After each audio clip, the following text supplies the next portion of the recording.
I'm Katie Ullman reporting for Katie Chats here at SMITHEE TV in downtown Toronto.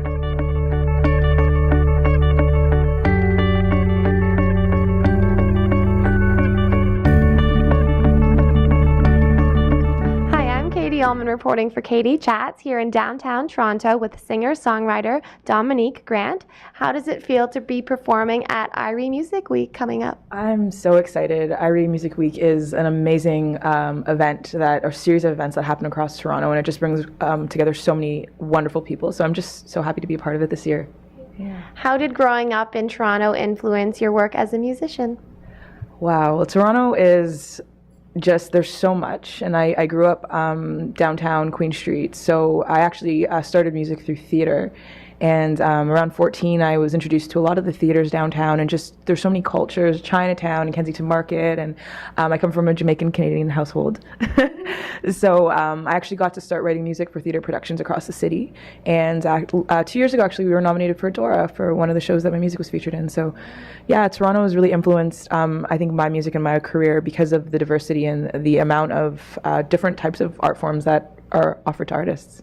How did it feel to win a Dora award?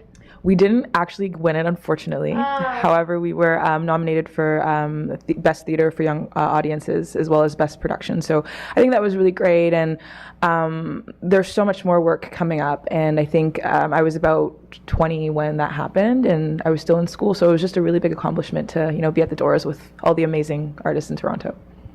Yeah. Tell me a little bit about your musical process and where you get your inspiration for your work.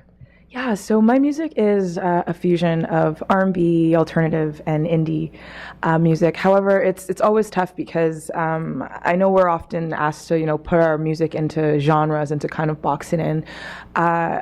I see the writing process and the music process I start with melodies, and I kind of just work with melodies. I play piano as well too, so I started songwriting just through playing piano, and in terms of developing my own music, I generally create melodies and then I write music and concepts to it, and yeah, I hope that answers your question. Yeah. What inspired you to become a youth advocate? I think it was just seeing a lot of the amazing artists around me that were actually using music as a tool to influence other people. And I think it goes again to growing up in Toronto and seeing the plethora of diversity here. Artists like Michael Jackson, for example, he's been so successful at just producing great albums, but Michael has so many mainstream hits that are so socially conscious and socially aware, and there are a lot of young people and a lot of issues that need to be addressed. And fortunate enough for me, through theater and through music, I was able to actually discuss, issues of, racial identity and issues, poverty that happened, across the country, and that's kind of stemmed into my work with the Cooperative Housing Federation of Toronto. I'm the president of that federation, and with the Pan Am Games, on the youth advisory board. There's a lot of stuff, but yeah, I think it all ties in because we all have a story to share, so yeah. And what are your goals for the future?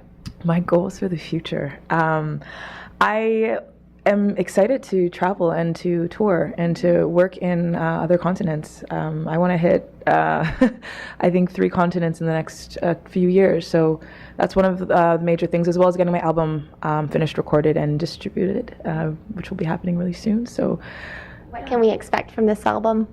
Oh my, well, this is my first EP, so I haven't actually put out an EP. I've kind of built a lot of my fan base off of live performances and work with other musicians, which has been really great. The EP is a fusion.